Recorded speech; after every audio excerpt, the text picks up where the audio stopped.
Antes de entrar a materia en esta noche, quiero solamente darles una breve introducción acerca de los símbolos en la Biblia, porque si hay algún libro que contiene símbolos, es precisamente el libro del Apocalipsis.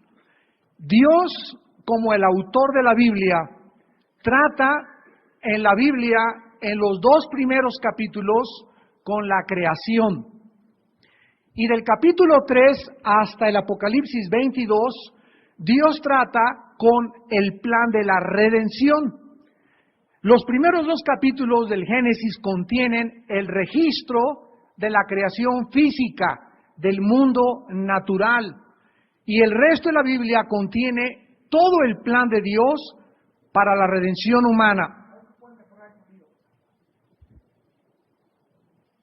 Dios usa la Biblia, las cosas naturales como los peces, las aves, los seres humanos, las semillas, los árboles, etcétera, etcétera. O sea, todas las cosas naturales criadas y las convierte en símbolos. Veamos, por ejemplo, en Romanos capítulo 1, rápidamente, Romanos capítulo 1, versículo 19 al 20, esta verdad. Dios usa las cosas naturales de la creación para convertirlas en símbolos. Creo que esto debes apuntarlo en tu Biblia, en tu libreta, porque es básico. Dice en Romanos 1:19, porque lo que de Dios se conoce, les es manifiesto, pues Dios se lo manifestó. Porque las cosas invisibles de Él, o sea, todas las cosas que nuestros ojos naturales, nuestros oídos naturales, no alcanzamos a percibir, su eterno poder y deidad, se hacen visibles. Dice Romanos que Dios convierte lo invisible y lo hace visible. ¿Cómo? A través de la creación. A través de las cosas creadas. Entonces, cuando Cristo bajó al mundo y comenzó a enseñarnos las verdades del mundo que no se ve, que es más real que el se ve, ¿cómo podía Cristo ilustrarnos algo que no hemos visto nunca? Por ejemplo, si yo tengo un ciego enfrente de mí y me dice el ciego, dime cómo es las nubes. Y yo le digo, son como el algodón, lo dejo en las mismas, porque en su vida ha visto el algodón. Pues fíjate que son blancos, tampoco podría concebir en su mente el blanco, porque jamás ha visto el color blanco. Entonces, no existe un punto de referencia para yo poder transmitirle o comunicarle al ciego algo que nunca ha visto. Entonces, para que yo pudiera explicarle algo, él tendría que tener un punto de referencia, pero no lo tiene. Entonces, cuando Cristo baja a la tierra, Él necesitaba un punto de referencia para decirnos, el cielo es así, el reino de mi Padre es así, y para poder ilustrarnos todo aquello que jamás hemos visto, usó los árboles, las semillas, los peces, las monedas, las cosas, los animales, las víboras, los borregos, por ejemplo, para compararnos cómo somos nosotros, ilustró a las ovejas. Entonces vemos que todas aquellas cosas que pertenecen al poder de Dios y a su deidad se hacen visibles a través de la creación, siendo entendidas por medio de las cosas hechas, de modo que no tienen excusa. Cuando Cristo quiso ilustrar la resurrección, 1 Corintios 15, Pablo le dijo a las personas que lo interrogaban, eres un necio, nada puede vivir si no muere antes. ¿Y cómo ilustra la Biblia la resurrección? A través de una semilla. La semilla tiene que caer, tiene que tener el contacto del agua, de la tierra, de la humedad, del viento y del sol, para que pueda romperse, comenzar a descender las raíces y ascender el tallo y dar fruto. Así dijo Cristo en la resurrección de los muertos.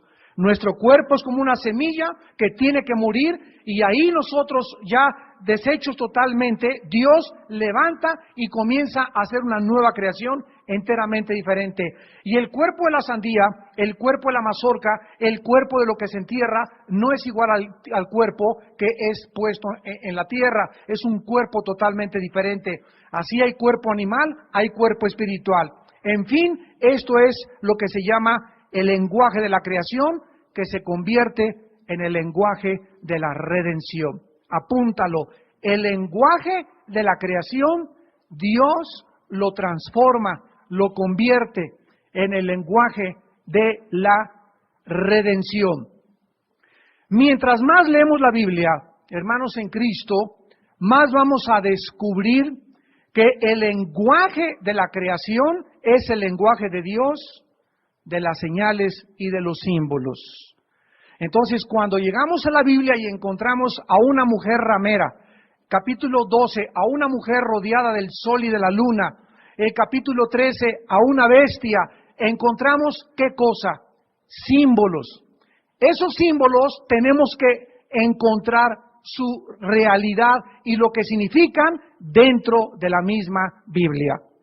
Aquí es en la Biblia donde tenemos que descubrir y encontrar lo que Dios nos quiere decir con una mujer ramera montada sobre una bestia, lo que nos quiere decir con una ciudad como el capítulo 18, lo que nos quiere decir Dios con unos cuernos, con las cabezas, y todos estos símbolos encontramos su significado ¿en dónde?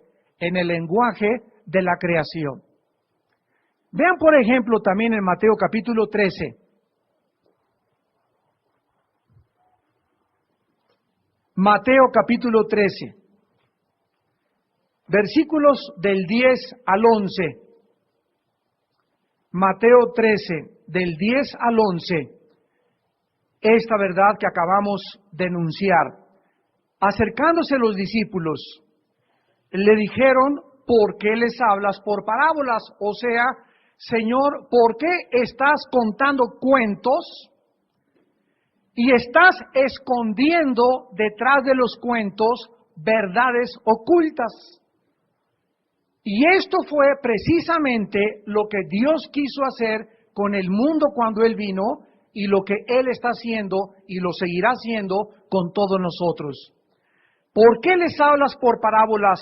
Él respondiendo les dijo, escuchemos la respuesta de Jesús, porque a vosotros os es dado saber los misterios del reino de los cielos, mas a ellos no les es dado. O sea que cuando Cristo baja al mundo, no cuenta cuentos así o misterios con un lenguaje rebuscado, florido, etcétera, etcétera, sino que les habla, el sembrador salió a sembrar la semilla, y la semilla cayó junto al camino, otra semilla cayó y se impidió su crecimiento por las piedras, a otra cayó y dio fruto, y detrás de todos estos cuentos, podríamos llamarles así, o parábolas, que es un lenguaje que ilustra algo celestial con algo terrenal, Dios esconde la verdad, porque Dios quiere que nadie encuentre la verdad más que aquellos que la están buscando. Cuando Cristo estaba ante Pilato, Pilato le dijo, ¿eres tú el Cristo? Y Cristo le contestó, mi reino no es de este mundo. Si mi reino fuera de este mundo, mis servidores bajarían y pelearían y no me hubieran entregado con los judíos. Yo soy de la verdad, y todos aquellos que son de la verdad dan testimonio y oyen mi voz. Entonces nosotros descubrimos que esto es exactamente lo que el Espíritu Santo nos quiere revelar. Ahora vean ustedes lo que dice aquí en Mateo capítulo 13, versículo 13. Porque, por eso les hablo por parábolas, porque viendo no ven y oyendo no oyen ni entienden. ¿A quiénes Dios les dio el privilegio de conocer la verdad? ¿A quiénes? A nosotros, a los que tenemos al Espíritu Santo. A nosotros Dios nos dio el privilegio de que nosotros conociésemos el misterio de su voluntad. Y las demás personas del mundo vienen a la Biblia y esto no puede ser de Dios. ¿Cómo puede haber tanta sangre? Esto es una contradicción. ¿Y cómo se le llama a David el varón de Dios y adulteró y mató? ¿Y por qué aquí se manda que la pena de muerte? Y el mundo, al venir al mensaje, a la carta de Dios, choca con la Biblia porque no les es dado conocer los misterios del reino de Dios. Si a nosotros, ya teniendo el Espíritu Santo y teniendo la Biblia, nos cuesta poder realmente entender esto, mucho más a ellos. No me oigo. Vean ustedes en 1 Corintios 2, 1 Corintios 2. Primera de Corintios capítulo 2, versículos 6 al 7. Esto es bien importante para entender el Apocalipsis. 1 Corintios 2, del 6 al 7. Sin embargo, hablamos sabiduría entre los que han alcanzado, ¿qué cosa? O sea que ya siendo cristianos, ya nosotros conociendo y teniendo al Espíritu Santo, tenemos nosotros aún todavía la responsabilidad de madurar. Y si tú eres un cristiano que ya tienes 5 o 6 años y no tienes una relación diaria con Jesucristo, y no tienes una comunión diaria con Dios, y no tienes un corazón de pureza, no vas a poder alcanzar la sabiduría. Hablamos sabiduría entre los que han alcanzado madurez, y sabiduría no de este siglo. O sea, el conocimiento de Dios no es de Sócrates, no es de Demóstenes, no es de Carlos Sagan, no es de Alberto Einstein, no es las conclusiones científicas de determinadas personas, es una sabiduría que en este mundo no se puede alcanzar a través de la mente humana, ni a través de la investigación y mucho menos a través de experimentos científicos. Dice el versículo 7, la sabiduría de Dios en misterio. O sea, está escondida la sabiduría de Dios. Los secretos de Dios están escondidos de la mente natural del ser humano. La sabiduría oculta, la cual Dios predestinó antes de los siglos para nuestra gloria. Versículo 10. Pero Dios nos la reveló a nosotros a través de un PhD, de un doctorado en filosofía, en ciencias y en astrofísica. ¿Eso dice? La sabiduría de Dios nos la revela Dios a través de su Espíritu Santo. O sea, si tú me escuchas y no tienes al Espíritu Santo, nunca, aunque seas muy inteligente, aunque tengas 3 títulos académicos en ciencias políticas, en filosofía y letras y en cualquier área de la disciplina de la ciencia que tú me quieras mencionar, vienes a la Biblia y te vas a estrellar contra la Biblia, porque es una sabiduría escondida, solamente revelada si tienes al Espíritu Santo morando en tu corazón. Dice, porque el Espíritu todo lo escudriña, aún lo profundo de Dios. Y en el versículo 11 se hace una pregunta o se cuestiona lo que ahorita conocemos como la psicología. Y esto fue escrito 19 siglos antes que Sigmund Freud creyera que el problema humano se encuentra en la psique. ¿Quién de los hombres conoce las cosas del hombre sino el espíritu del hombre que está en él? O sea, si tú quieres conocerte a ti mismo, ¿cómo te vas a conocer a ti mismo si tu espíritu está muerto hacia Dios? Porque la revelación de la Biblia es que nacimos muertos espiritualmente. Entonces, si yo me quiero conocer a mí mismo, soy tan tonto de ir con otra persona que tampoco se conoce a sí mismo, que se llama psicólogo o psicóloga, esperando que él me diga cuáles son mis problemas y la raíz de mis problemas emocionales o de conducta. Entonces, esto es absolutamente ilógico y es la antítesis del problema que la Biblia trata y que le llama pecado. ¿Quién de los hombres sabe las cosas del hombre sino el espíritu del hombre que está en él? Cuando yo recibí a Cristo y tú también, en ese momento mi espíritu nació de nuevo. Y entonces comencé a conocerme, porque el Espíritu de Dios comenzó a operar en mi espíritu para revelarme qué hay en mi vida y en mi mente. Y las noticias no fueron nada agradables. Dios me comenzó a decir que no hay nada bueno en mi corazón. Que mi corazón es perverso y engañoso más que todas las cosas. Que mis justicias y mi opinión y mi perspectiva que yo tenía de Dios me ponen cero totalmente, reprobado. Que mi concepto del amor, del sufrimiento y del problema humano estoy lejísimos de la verdad. Y no es hasta que el Espíritu de Dios, usando la Biblia, me muestra la verdad, que mi espíritu comienza a conocer verdaderamente la clase de ser humano que yo soy, de dónde vengo, mis problemas, cuál es la raíz, qué es el pecado y hacia dónde se dirige mi vida. Dice el versículo 11, así tampoco nadie conoció las cosas de Dios sino el Espíritu de Dios. Entonces el ser humano no conoce a Dios, pero el ser humano quiere conocer a Dios. ¿Y qué ha hecho el ser humano?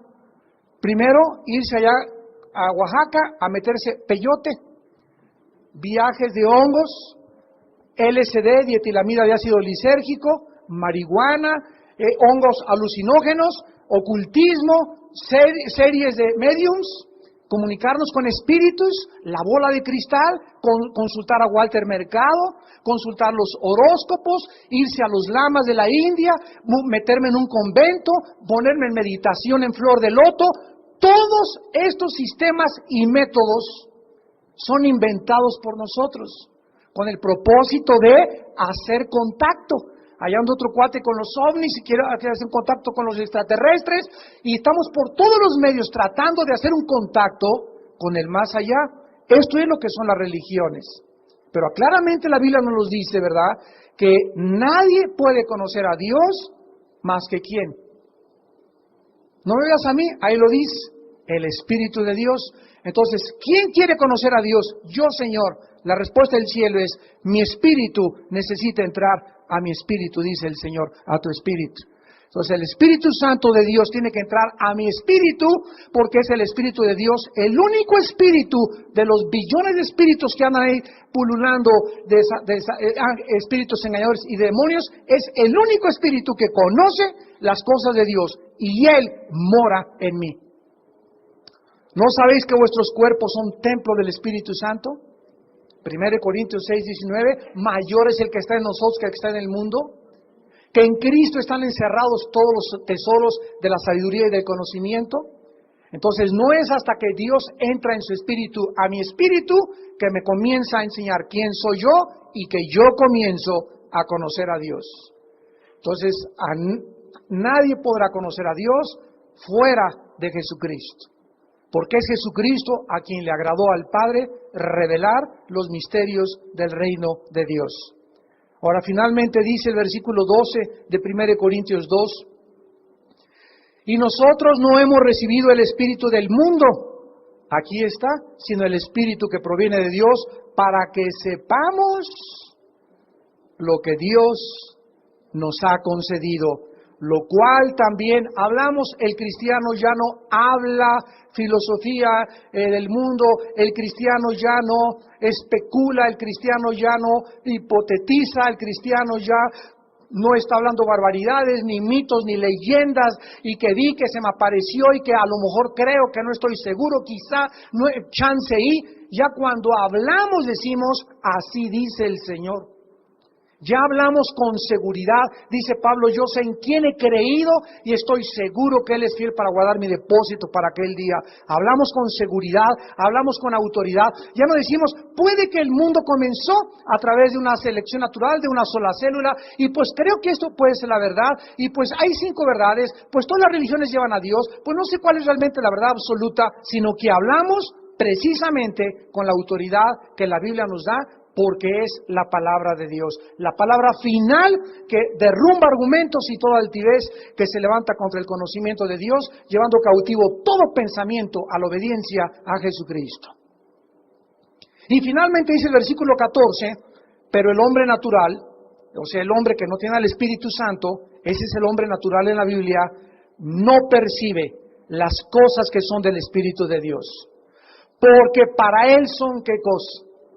Aquí está, para el hombre natural, para tu cuñado, tu cuñada, tu suegra, tus amigos que no son cristianos, le es locura la Biblia. No las pueden entender porque se han de discernir espiritualmente. Entonces Dios ha escondido, en resumen, verdades dentro del rango de las cosas y de las criaturas criadas, como la creación de la tierra, el sol, la luna, los océanos, las semillas, los peces, las aves y todo lo que existe absolutamente. Detrás de todo, de ese lenguaje existe símbolos escondidos de Dios. Por ejemplo, el mar, ¿qué significa en la Biblia? El mar significa los pueblos y las naciones y los seres humanos que son como el mar, que arroja espuma y vergüenza y no se puede estar quieto. Para ilustrar la humanidad, Dios usó el mar, la inestabilidad de los océanos, para ilustrar la inestabilidad emocional del ser humano. Cuando Dios quiso ilustrar quiénes somos nosotros, ¿a qué animales escogió? ¿A las moscas? ¿A los camellos? ¿A los canguros? ¿A las cabras? ¿A los caballos? No, escogió a las ovejas. Y cuando te pones a estudiar la vida de las ovejas, como lo hemos visto, descubres por qué a los cristianos se nos compara con ovejas. Porque es el único animal que vive dentro de un rebaño y que no pueden sobrevivir sin un pastor. Porque son torpes, porque son brutas por naturaleza, ojalá que te pongas el saco, semiciegas, tontas, indefensas y todas las características de las ovejas podemos nosotros adjudicárnoslas y entender por qué se nos compara con las ovejas. Cuando se nos dice que seamos prudentes como la serpiente, es porque la serpiente es el único reptil que antes de poder atacar a su víctima, calcula el tiempo y la distancia. Cuando Jesús dice sean prudentes como la serpiente, nos dice nunca tomen decisiones impulsivamente. Midan, calculen la distancia, con quién te vas a casar, qué casa vas a comprar, lo que vas a hacer en la vida. No actúes así, sino piensa, calcula el costo antes de ponerte a edificar o hacer una compra o casarte o lo que sea. Así pues vemos en toda la creación, Dios usa todo lo que está creado para mostrarnos los símbolos escondidos y se llama el código secreto de Dios. En el resto de la Biblia y tejido a través de todos los 66 libros de la Biblia, Dios toma el lenguaje de la creación y lo convierte en el lenguaje de la redención, que es, repito, su código secreto.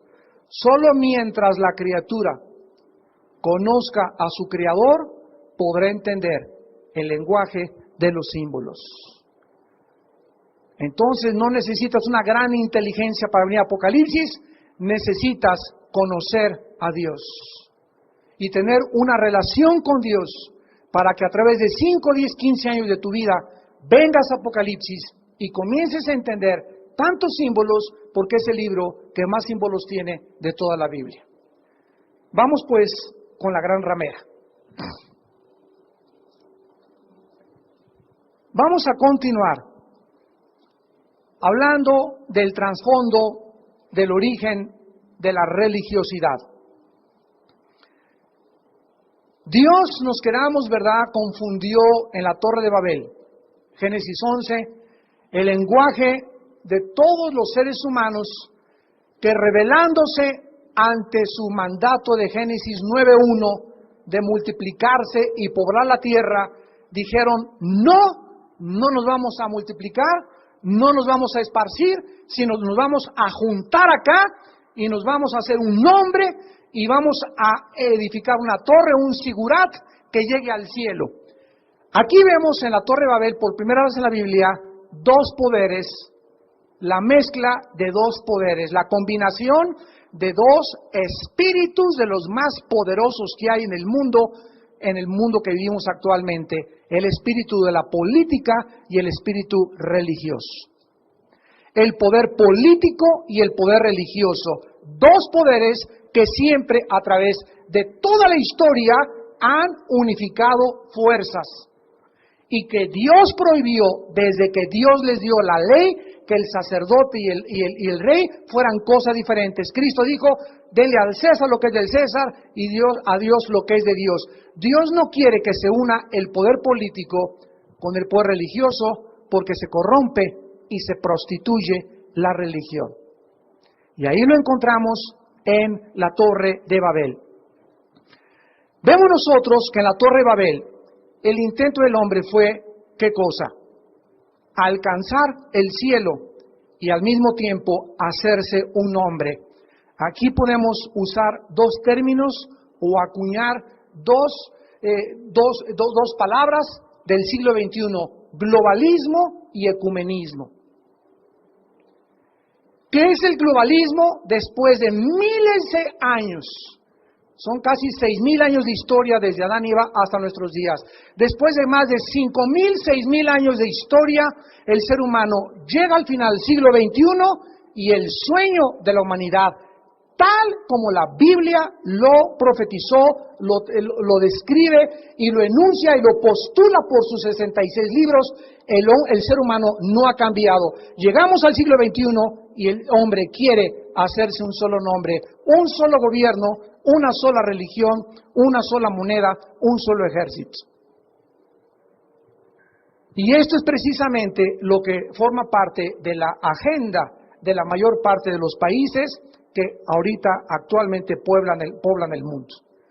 Querer tener un solo gobierno, hacer bloques, y estamos llegando rápidamente a tener un solo gobierno mundial que va a tratar de unificar a todas las religiones, porque repito, el poder político, de acuerdo a la Biblia, no puede operar sin el apoyo del poder religioso. Estos zigurats o estas torres de Babel se convirtieron a través de la Biblia y a través de la historia en los altares de la brujería, en los altares del ocultismo y de toda perversión.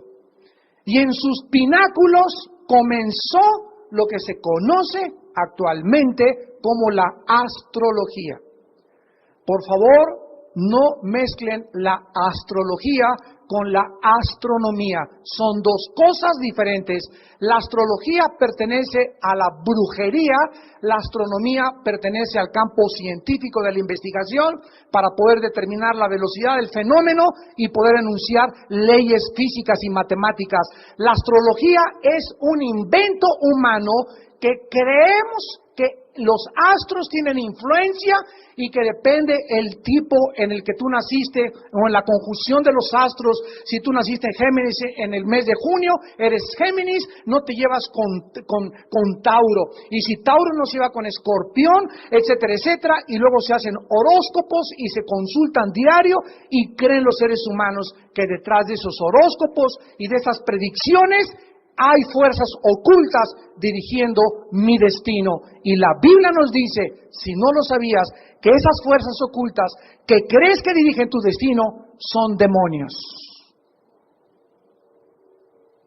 Son demonios que te llevan a tu destrucción y a que no seas dirigido por Dios, el Espíritu Santo, sino por fuerzas extrañas, extrasensoriales, como les quieras llamar, que la Biblia condena, como lo vamos a ver a continuación. Vean ustedes en Segunda de Reyes 23.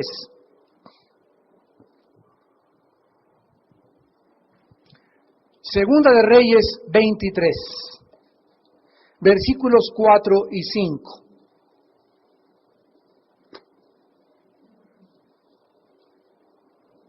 Entonces mandó el rey al sumo sacerdote Hilcías, a los sacerdotes de segundo orden y a los guardianes de la puerta, que sacasen del templo de Jehová todos los utensilios que habían sido hechos para Baal, para Acera y para todo el ejército de los cielos. En la antigüedad se adoraba a Baal, que era el dios varón, a Acera, que era la diosa, ¿verdad?, género femenino, y además se adoraba al ejército de los cielos. Qué interesante.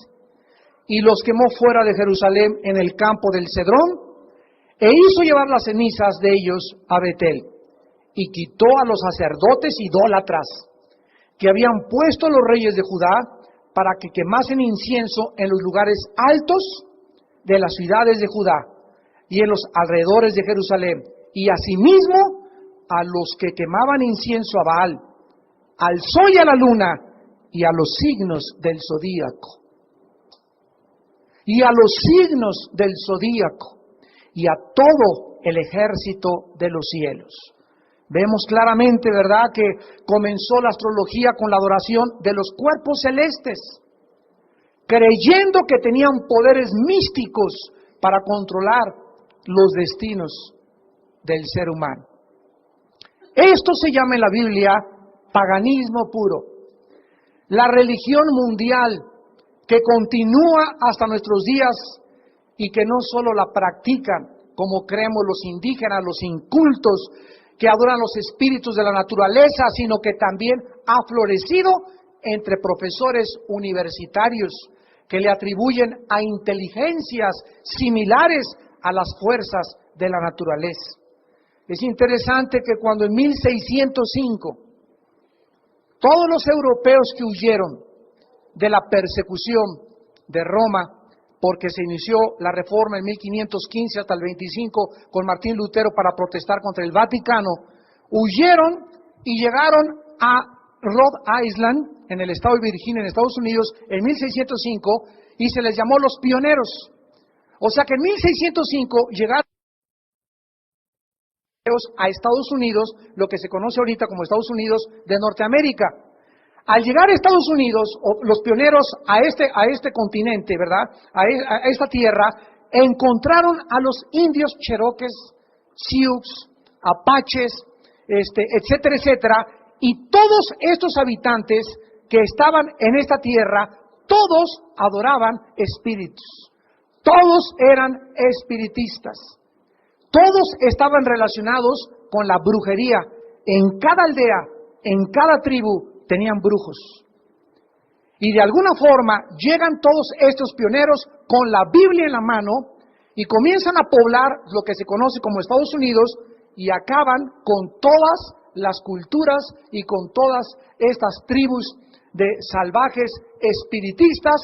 Todavía hay algunas reservaciones que han permitido proseguir, por ejemplo en Florida, que puedes encontrar reservaciones de indígenas y continúan ellos con sus ritos espiritistas de brujería.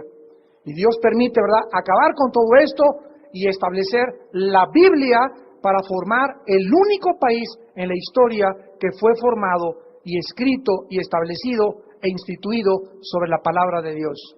Los Estados Unidos de Norteamérica, que ahorita, ¿verdad?, abandonaron totalmente ya la palabra de Dios. Entonces vemos pues que en el Antiguo Testamento también, Levítico 26, versículo 30, prohibió Dios que se construyeran lugares altos o subir escalones al altar de Dios, porque se convirtieron en centros de idolatría y de paganismo. Dice en Levítico 26, versículo 30, destruiré vuestros lugares altos y derribaré vuestras imágenes y pondré vuestros cuerpos muertos sobre los cuerpos muertos de vuestros ídolos y mi alma os abominará. Déjenme hacer un paréntesis y decirles que actualmente una de las montañas más altas del mundo son los Himalayas. Y ahí en los Himalayas se encuentran la mayor parte de los conventos de los lamas, que se les llama de la India, o de los lamas, ¿verdad?, tibetanos, del Tíbet, que casi es con la frontera con China. Y ahí precisamente en las montañas de los Himalayas encontramos que la mayor parte de estos monjes, cuando Hitler en la Segunda Guerra Mundial, lo vimos en la conferencia pasada, creía en una raza hiperboreana que habitó y descendió en ovnis ahí en los Himalayas. Cuando llegó el general MacArthur en 1945 a Alemania y se suicidó Hitler en su búnker con su amante, ¿verdad? Y llegaron y encontraron entre los cadáveres en Berlín, en la ciudad de Berlín, afuera, más de 500 monjes budistas, que Hitler había mandado traer porque le dijeron, y esto lo inició Nietzsche el filósofo alemán ateo que dijo que Dios estaba muerto y que había una raza superior que se podía crear y podían desarrollar lo que llamó el superhombre. Hitler se tragó esa idea de Nietzsche y comenzó a creer que eran los judíos los que impedían la raza aria o del superhombre. Y esto fue lo que impulsó a Hitler a olvidarse de Stalin en Rusia, de MacArthur y de Roosevelt allá en Estados Unidos, de Churchill en Inglaterra, y se concentró en un grupo que no tenía ni nación, que eran los judíos, y le llamó la solución final, y se volvió hacia ellos para atacarlos, exterminarlos, y fue una obsesión de él cuando llegaban los generales. Oye, pero si ellos ni siquiera tienen nación, ni siquiera tenemos bronca con ellos, ¿por qué los quieres matar a ellos? Y todos los que formaron parte del grupo de asesores personales de Hitler cayeron todos y todos fueron nombrados los brujos mayores del nazismo.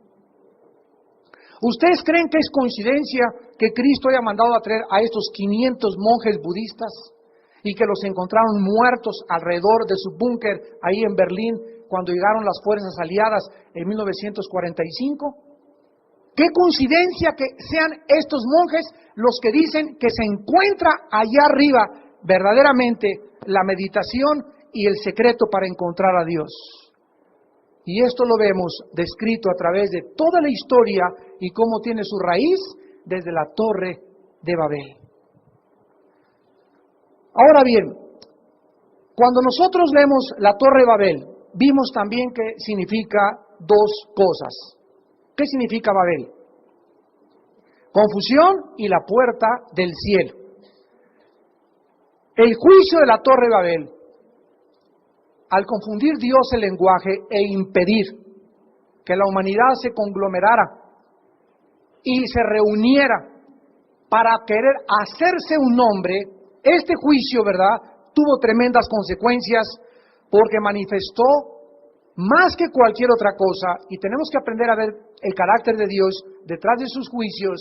Manifestó Dios a través de esto que Él está en contra de la idea de que la humanidad se reúna bajo el mismo fin y con el propósito de no servirlo a Él. Dios nos dice que Él está en contra de que hagamos reuniones aquí abajo, llámese Naciones Unidas, llámese OTAN, llámese el club de Toby la pequeña Lulú, llámese como le quieras llamar a cualquier conjunto de personas que se reúnan para tratar de alcanzar un objetivo donde Dios no está ni forma parte de su agenda. Veamos esta verdad en el Salmo número 2, que es una profecía de a lo que va a llegar el mundo y que estamos estudiando en Apocalipsis, porque el anticristo, ¿qué va a hacer? Unificar al mundo a través de una marca. Ahí está. Es el sueño del hombre. ¿Cuál era el sueño de Hitler? Unificar al mundo bajo el Tercer Reich. Reich significa en el alemán imperio. ¿Cuál era el sueño de los papas en el Vaticano? Controlar ellos durante 18 siglos Europa y convertirse en el estado más rico y millonario del mundo entero, donde ni un rey ni un príncipe de Europa podía casarse sin la autorización del Vaticano. Tanto en el poder político como en el poder religioso encontramos el mismo espíritu.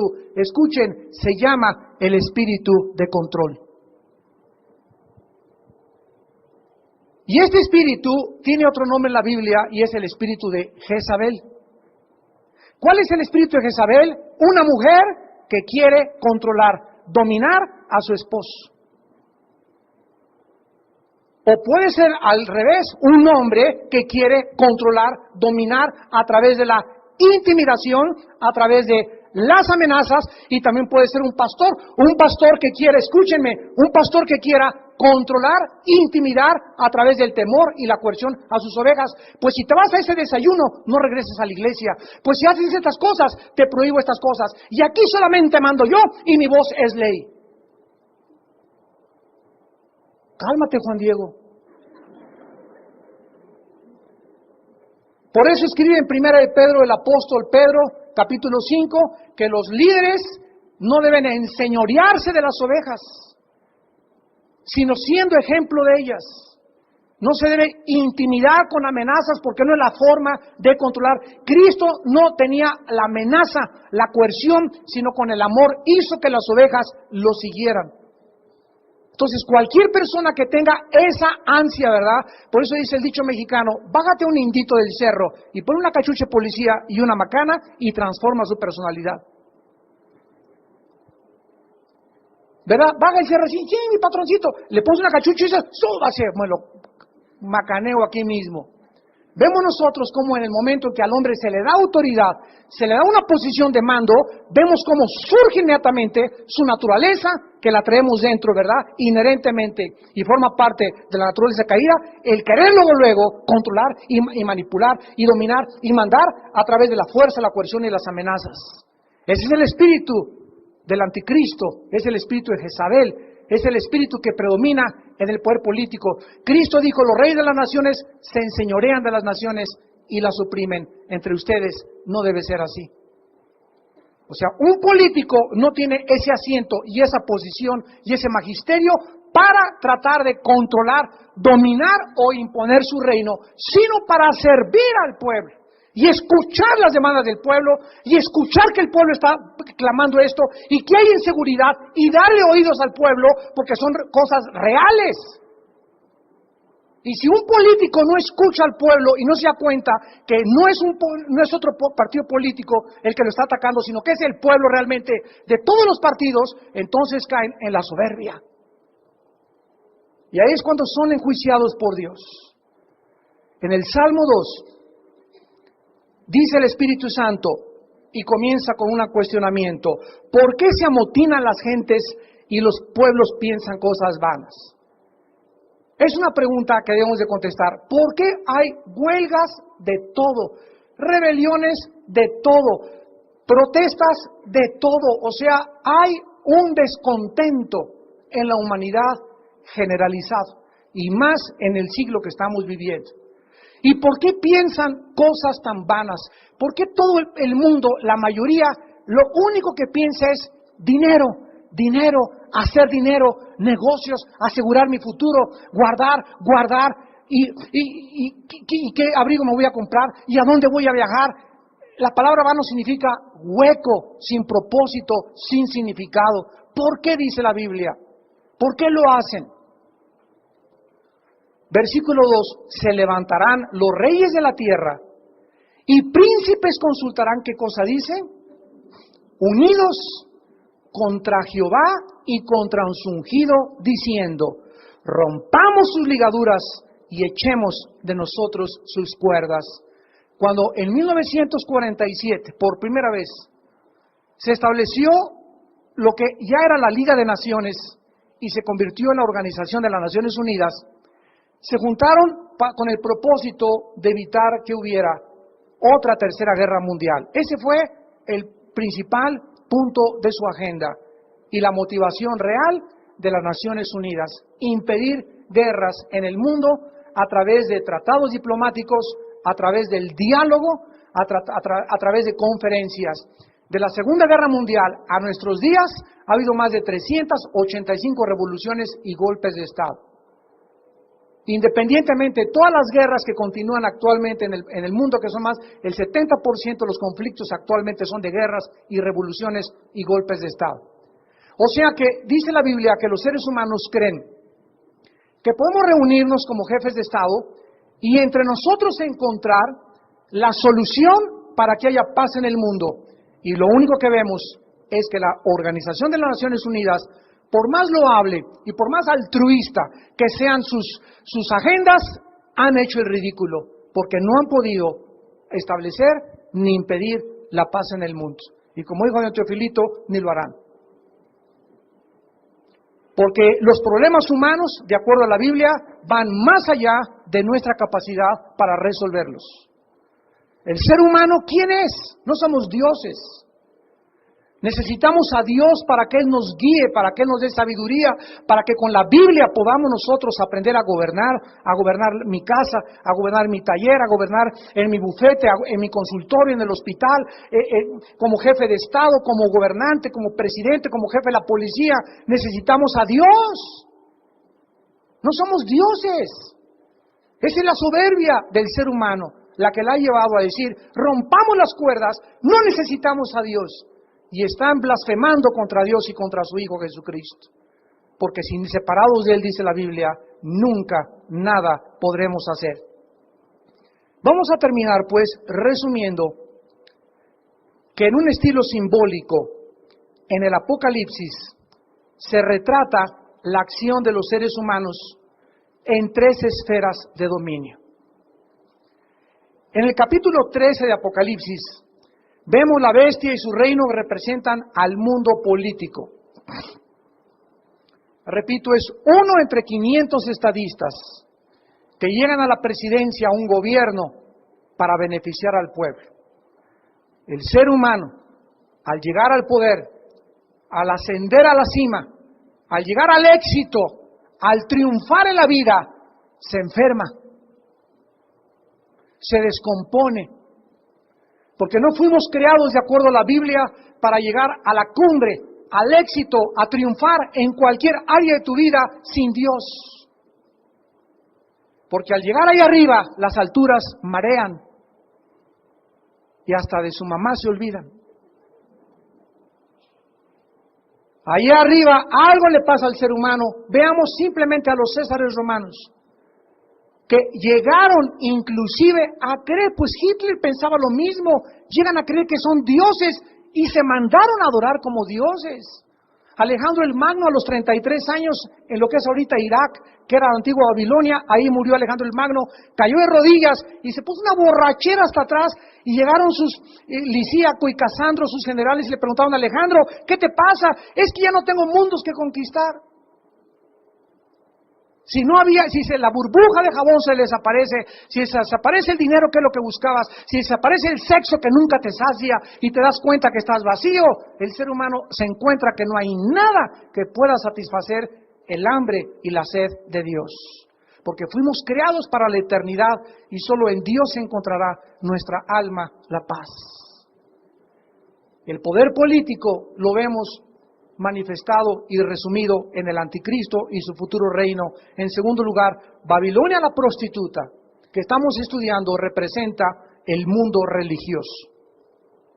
El mundo religioso, que es el mundo más hipócrita que existe, el más falso que existe, la apariencia más vana y hueca que existe, donde el ser humano se esconde detrás de una religión, detrás de una apariencia, y por dentro, como dijo Jesús, son sepulcros blanqueados para cubrir y esconder su vergüenza y su culpa detrás de un sistema que nunca podrá lograr hacer nada, ni hará nunca nada por el ser humano. La religión es verdaderamente algo que fue lo que puso a Cristo en la cruz del Calvario. Fueron los religiosos los que crucificaron a Cristo. Y la religión es lo que ha hecho. Musulmanes con suicidas, los religiosos matando en el nombre de Dios en la Inquisición durante 500 años a los cristianos, matando a los judíos allá, sacándolos de Jerusalén a los moros en las cruzadas. Y si vemos toda la historia, hay gente que dice, esto es lo que hace la religión. Esto fue lo que hizo Stalin, José Stalin. José Stalin, ¿tú sabes que estuvo en un seminario? José Stalin estuvo en un seminario y quería ser pastor. Y se metió a un seminario y jamás pudo conocer a Dios.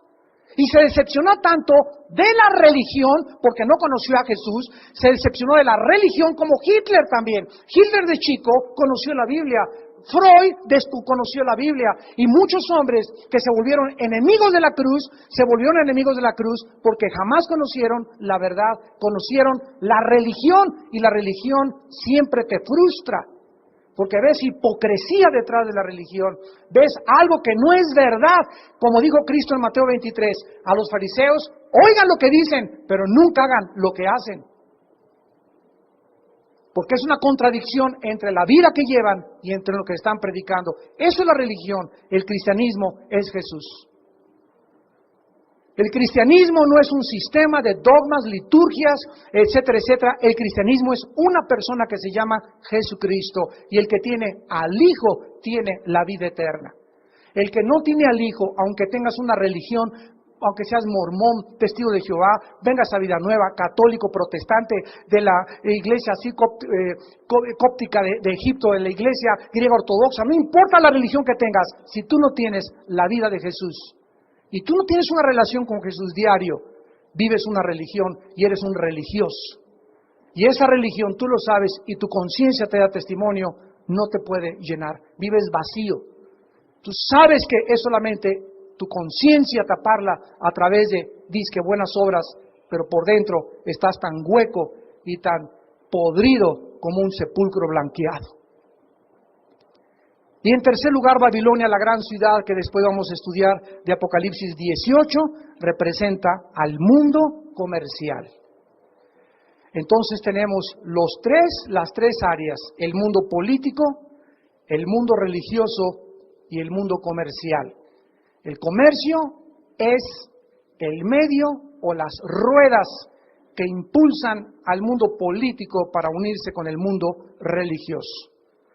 Y lo vamos a ver en Babilonia, en el capítulo 18, la gran ciudad que va a ser ni más ni menos Irak.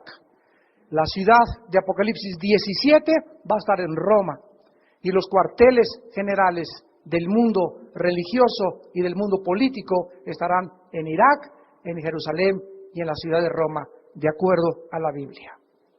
Oremos. Señor, te damos gracias por estas verdades reveladas por tu Espíritu Santo a nuestro espíritu a través de la Biblia. Verdades, Señor, que muchas personas no pueden asimilar, no pueden digerir, porque son verdades traumáticas, que nos corren el velo. Por eso la palabra se llama Apocalipsis, que significa descorrer el velo. Nos corren la cortina, y la luz es tan fuerte, la que viene del cielo, que nos tumba de nuestro caballo. La luz de Dios es tan fuerte que deshace nuestros argumentos, nuestras proposiciones filosóficas y nos confronta por primera vez con lo que es la verdad. Y esta verdad es el Hijo de Dios hecho carne. Él dijo: yo soy el camino, la verdad y la vida. Él dijo que en Él estaban escondidos todos los secretos de la sabiduría y del conocimiento. Y fuera de Jesús, nuestra vida nunca tendrá la llenura, la realización que como seres humanos buscamos en cosas vanas, huecas, que no dejan en tu vida más que amargura y frustración de espíritu. Gracias, Jesús, por llenar nuestra vida y seguir llamando a los que están trabajados y cargados que vengan a ti. Dios no nos llama a unirnos a un sistema de dogmas, de reglas, de actos o de buenas obras. Dios nos llama a una cruz, porque en esa cruz se hizo la paz entre el cielo y el ser humano mediante el derramamiento de la sangre de su Hijo Jesucristo. Es en la cruz de Cristo donde Dios nos dice que nos ama, donde Él demuestra su odio por el pecado y donde nos enseña el único camino al cielo. En esta tarde hay muchos de ustedes, también los que nos ven por la televisión, que necesitan encontrarse con una persona. No con un sistema, no con una religión, con un hombre que se llama Jesucristo. Y Él es el que te invita a que tú vengas a Él y a que encuentres en Él lo que jamás podrás encontrar fuera de Él: la vida eterna, en los grandes misterios del universo y las respuestas que estás buscando en tu corazón. Solo Jesús, que bajó del cielo, puede decirte quién eres, cuál es la razón por la cual vives, cuál es el propósito de tu vida y cuál es el plan de Dios para tu vida y para tu familia futura. Ahí desde tu lugar invita a Cristo y dile estas palabras: Señor mío y Dios mío, te pido perdón por mis pecados. Me arrepiento con todo mi corazón de todas las veces que te he ofendido. Creo que en la cruz, con tu muerte, hiciste posible mi entrada al cielo, y que con tu sangre tienes el poder de lavarme y transformarme en una nueva criatura. Señor Jesucristo, creo que tú pagaste en la cruz en mi lugar con tu sangre y que tú eres el Mesías. Te pido que entres a mi corazón en este instante. Te recibo como mi Dios y mi Salvador. Transfórmame y conviérteme en esa persona que tú quieres que yo sea. Y abre mi entendimiento, porque desde ahora conoceré la verdad. Y la verdad me hará libre, libre para servirte, adorarte y conocerte.